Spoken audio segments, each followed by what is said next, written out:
Right, so we're going to crack on. Interesting morning already, and saw lots to talk about for the rest of the day. Now we're going to do, I feel like a bit like Michael Parkinson, and now we're going to do a one-to-one session, first of two one-to-one sessions today. I'd like to welcome my guest. So, my guest is Robert Hughes, the Managing Director of arguably the biggest independent retailer in the country. Special Achievement ERT Award winner 2016 as well. I'm going to ask Robert really to give us his personal view of the market, consumers, suppliers, and what needs to happen next. Now, Robert, you've got more than 50 stores, including your trade stores and your consumer stores as well. So I was going to ask basically, just give us, for those of you who don't know your business, a little bit of an update on where you are with Hughes Electrical at the moment. We're a multi-channel electrical retailer, so we do have 42 stores which both sell and rent with a sort of equal amount of effort put into both. We have 5 service centres which employ 300 people either servicing or installing products. We have trade centres, about 10 of those, which will do commercial business-to-business sales, and we have an internet team which consists of 20 people who will be supplying online or using online channels to support our shops. So we are a genuine, what would we call now, an omni-channel retailer.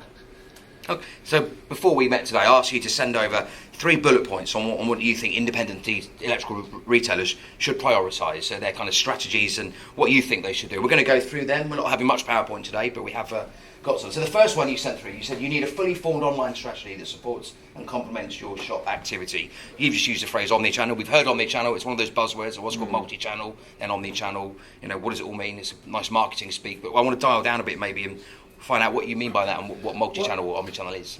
Well, I thought that last session, I don't know any other retailers are there, we were probably sort of nodding away like a nodding donkey at the comments made, and it's very true. But there is pockets of denial, I know this from my retro side, where people think the internet is too hard to do, I'm not going to do it, and they don't incorporate internet and make it part of your strategy. For us, it is the middle of everything that we do, it's the core. Paul gave a statistic where 60% of sales will touch the internet at any point in its journey. I personally think that figure is far higher than 60%, whether it's just searching me or our supplier, searching the product, whether it's actually buying, arranging delivery, giving feedback. That number will be far higher than 60%. Do you want me to load the mic?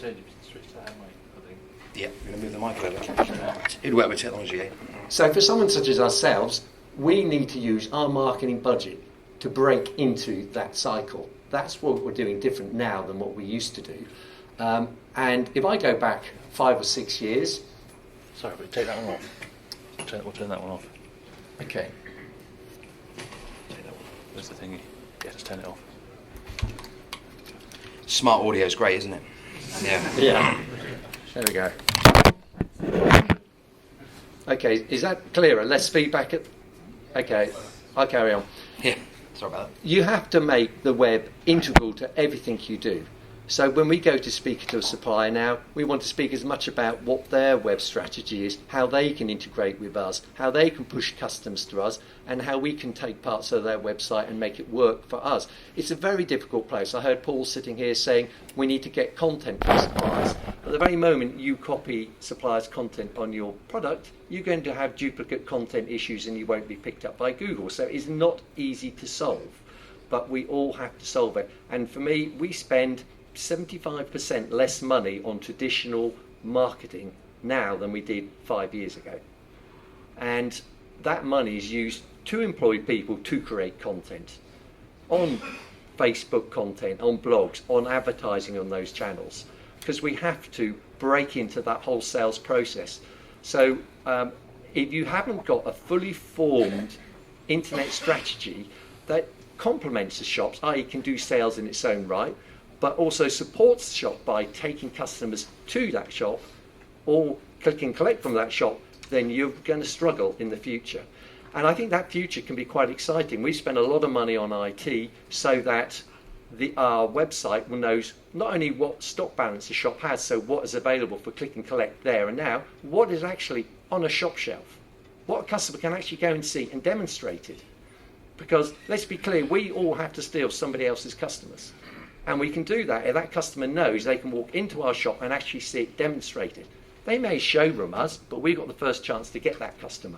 So you need to look at how can you use your technology to make your stock on display online. And if you don't think about doing that now, you will certainly do that in a couple of years' time, because Google in the States, and they're going to trial with a couple of companies here, I suspect Dixon's, regarding Google stock inventory. So with the Google shop, they'll actually be able to say, yes, they've got the product and it's in that shop and it's that distance from you and you're on the homepage in Google. But you have to give Google that information. So you've got to start thinking about that. And that is where the web and Google will drive customers, and hopefully some of Dixon's customers, to your shops. So that, I feel, is the most important thing we do. Don't be in denial of the internet. Okay, so maybe move on to the second point. So if you're a shop-based electrical retailer, you're only as good as your second specialty. So speciality, find it and nurture it. You have lots to choose from. So we talked earlier, and you heard the panel talk about, being independent, what independent means. So maybe dial down and look at what, the speciality. What do you see that meaning, Robert? Well, the three gentlemen here earlier, they're all here because they've got a second speciality, whether it's in kitchens, whether it's in rental, whether it's on the internet. They're there because they can do other things well. And that is the fact of our industry. We have invested in our brand, in our suppliers' brands, in our stock and in our distribution in our shops, and that gives us a means to sell or rent or service in another environment where you can make the money. So the money in smart home, for instance, is probably not going to be in the supply of the product in smart home. I think Paul alluded to that earlier. It's providing the person going in to make it work. That's where you can make a proper margin. So you've kind of got to look at a lot of the products we sell as a means to something else. If you don't have that something else, I think you've got a problem. For us, 40% of our group turnover is coming from sales to consumers in shops. That is the only part of our business that's struggling. The other 60%, whether it be internet, business to business, smart home, whether it be rental, is all growing. But we need the 40 to get the other 60. If you haven't got the other 60, you better be really, really, really good electrical retailer. I'm not confident enough that we're good enough to survive just on straight electrical retailing. So I feel it's very important. Find that speciality, nurture it. We operate in a town, very small town. Frankly, it's not really big enough to support one electrical retailer. It supports 3. But one does kitchens, one rents, and one does electrical contracting. So we all survive. We're not through electrical retailing, but that's the market we're in. Roy raised something earlier about, can we homogenise electrical retailers? It's just never going to happen, Roy, because we have to be different to survive. We reflect our local markets. And in the same way that Steve has some big shops, he's got some very small ones, and we're very similar to Steve in that regard. But we have to make it work in our local environment. When I interviewed you last year, you said one of the successes you've had is, as you say, fingers in a lot of pies. And you talk about the smart home. We're going to actually Shorey Mills from Hughes Smart Home is going to talk about that in more depth later. Rental still a massive opportunity and massive business for you as well. Rental is massive, and I think you can always do well by following the money. Look what Dixon's are doing. They're a smart bunch. But look what they were saying last week. Okay, Internet of Things. They're building up effectively, look at their business model. They sell a lot of warranties on a monthly plan. That generates the cash to pay for their service infrastructure, which will then allow them to go in and sell the Internet of Things and support it in the house. And now they're talking about generation rent. There's a whole generation of people now who actually, they rent. They don't own the car. They don't own the house. They certainly don't own the phone. They don't own media. They don't own DVDs and CDs. They rent everything. You heard a profit warning last week from Pearson's who said, students aren't buying textbooks anymore. Their shares crashed 30% because they rent them. And I see Paul nodding like I was nodding at you. Our rental business has never grown faster, and it's to a new generation. So Dixon's are looking at creating a rental model. There's another stream. If you're not in it, try and consider how can you get into that. Also kitchen design, internet supply and electrical contracts, and 3 other strings to your bow as well. Well, we know we're not kitchen supply or electrical contracting, but those were just examples in the town we compete in. Right. But yes, we would with internet supply, we would on commercial business to business, we do with the smart home, and we do with rental. So, those are just 3 of many areas. You just got to use your imagination and see how you can leverage all your capability and brand to make money in other ways. I mean, I heard something this morning that did worry me a little bit when we're talking about taking televisions out of your shops. And very quickly, can you become irrelevant to customers if you don't actually have in there what they really want? I know the margin's low, But actually, if you take that out, it's hard to break into the smart home market. So you've got to be very careful when you start removing things. The person who runs, our director who runs our website, made a very good point. He says, when we're competitive on televisions, we sell more washing machines. When we're not competitive on televisions, we don't sell more washing machines, we sell less. There's no logic to it other than why else is John Lewis competitive on televisions? Because they sell more curtains. Sometimes you need to have something down. You have to accept the low margins. It's the cost of competing. And the third point that you sent over to us was stay relevant to your customer, which is works also for manufacturers as well as retailers. From the start, we all have to be relevant to our manufacturer because we are quite small, not just the independent channel, but as individual companies, we are between a very powerful customer and a multinational brand, and we are selling the manufacturer's brand, and we recognise that, and we're grateful for that. But we have to remain relevant to that supplier. We looked at pictures. Phones for You was up there earlier, wasn't it? They weren't relevant to suppliers. They got left with one supplier, then ditched them. They went bust. So you have to remain relevant to your suppliers. But ultimately, we have to remain relevant to our customers. You're not going to beat the internet by having a bigger range, by providing more information. You're not going to beat the internet by being able to deliver it quicker. Look how good AO World. I buy from AO World, personally. You're not going to beat them on these measures. But what you can do is their weakness, what they're paranoid about. Personalisation, localisation. I attend internet conferences and we personalise our website, so it's Dear Robert, not Dear Mr. Hughes. That's personalisation. It's rubbish, isn't it? When you come in shop, we know you, you know what your children are, we create a relationship.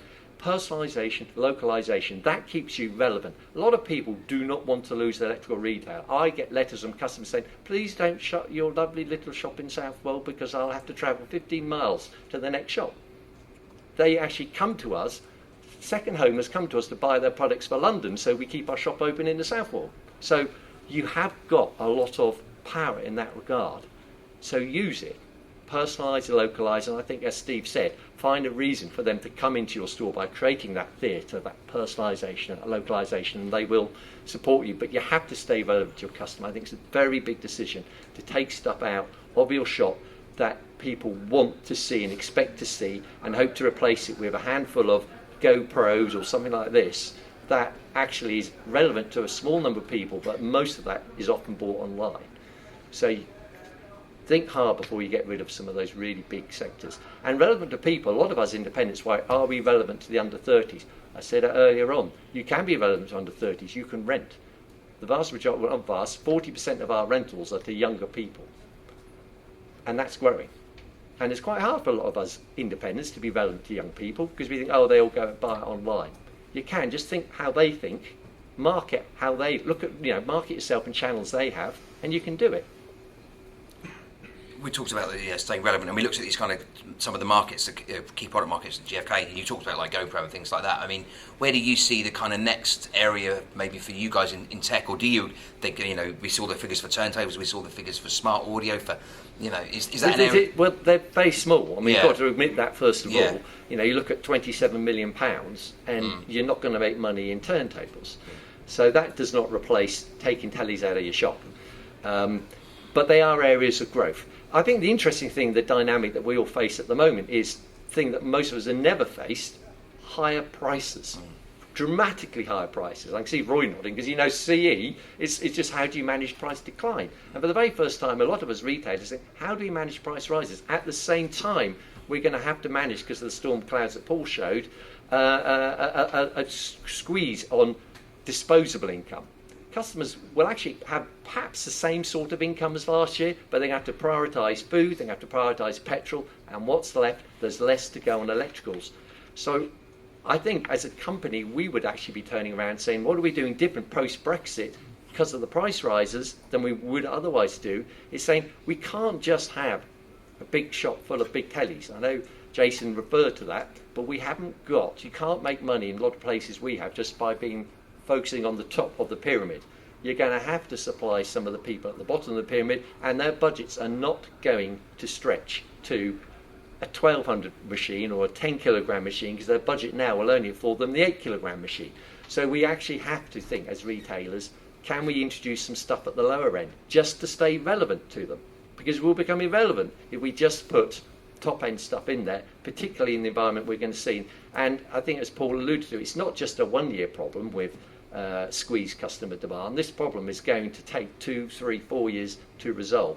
The price rises just exacerbate it and make it worse. So I think I would be more optimistic if I was someone supplying at the bottom end, because I might be more relevant for a while than someone who's supplying purely at the top. So I think just think about that the next year or two. Don't walk away entirely from the bottom end.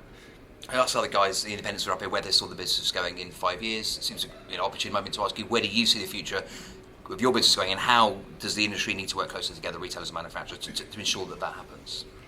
I think that we do work quite well together.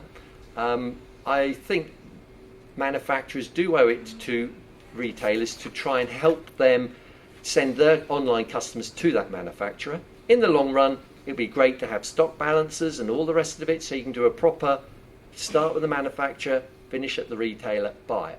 So we're not ready for that. I doubt the manufacturers' websites are ready for that. Google will get there first. But manufacturers to try and help get more customers based on postcode, not just to us, because they will support us as manufacturers because we've got enough power. But for people with just 1 or 2 shops, they need that help as well. So putting those customers through, that is very important. It's also very important, we sometimes you don't notice what hasn't happened, and sometimes you'll be grateful for what hasn't happened. And the biggest thing that hasn't happened is manufacturers haven't gone direct in any scale. And if we think we've got problems, can you imagine what problems we would have had if manufacturers decided, right, we're going to pull out, we're just going to take all the bottom end is going to be online through us, cut it all out, and we'll just supply some top end stuff. Now that is entirely possible. So in terms of cooperation with manufacturers, I want to thank you for actually trying not to disintermediate us. Other markets have gone that way. Why else did Bones View shut, for instance? So we've got to be grateful for that, and I don't really want you to try and row back on that. Yeah, okay, I'd like to, we've got a bit of time, about 3 or 4 minutes, so I'd like to open up went quickly, didn't it? Open up the floor, really, to any questions. Andy's got the microphone. I think that one's working.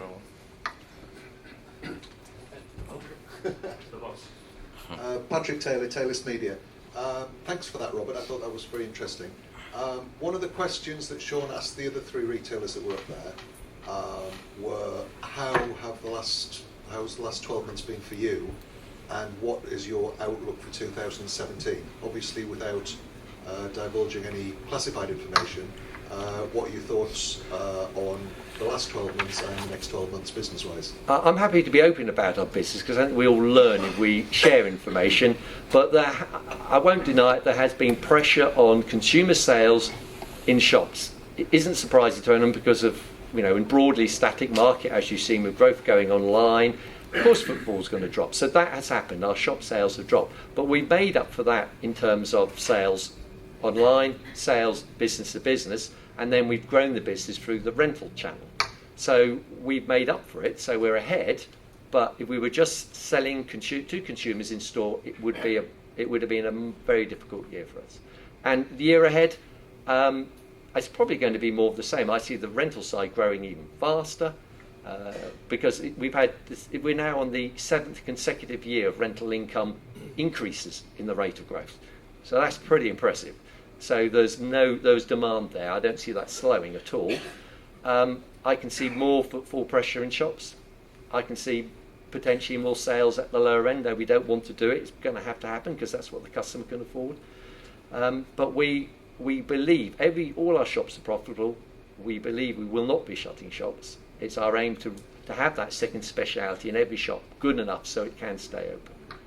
But it's not going to be an easy year. I think we've got time for one more question. Have anyone else got any questions from the floor? No? I've got one. Okay. It's been brought up a couple of times already today, but the aspect of retail theatre, the idea that you can't just have a shop with a row of washing machines or a row of tellies. Your smart home stuff is very impressive, but how difficult is it to get to shift your mindset as a retailer to create the theatrical aspect of what you do? Sometimes it can be very little things, like have a little robot cleaner that goes around your shop floor. People say, "Oh, what's that?" And it becomes a talking point. "Oh, I didn't know that exists." It just creates something of interest. Whether it is because you put a coffee and cake morning on for Macmillan, you actually have a coffee game. We sometimes It didn't work when we tried it with the curries because it smelled dreadful in the shop. So you can go too far, but you've got to try. If you just end up being like an Argos showroom, a sterile environment, you will always just be showroomed and gone. So you have to create that theatre. It's not easy, and it changes. What works one year, you've got to try something different another time. I always look at Paul Mead from Bedford. He tries remarkably. You should ask him that question, what they do to create theatre in the shop, at the shop. And we copy some of his ideas. Little games on the street, kick the ball into the tumble dryer. How many times can you do that? It's wonderful, but it creates interest. Brilliant. Thanks, Robert. I guess we will be talking about curries, but I assume the retailer, not the Indian food. So thanks very much for that. So brilliant. So thanks. I'm going to now ask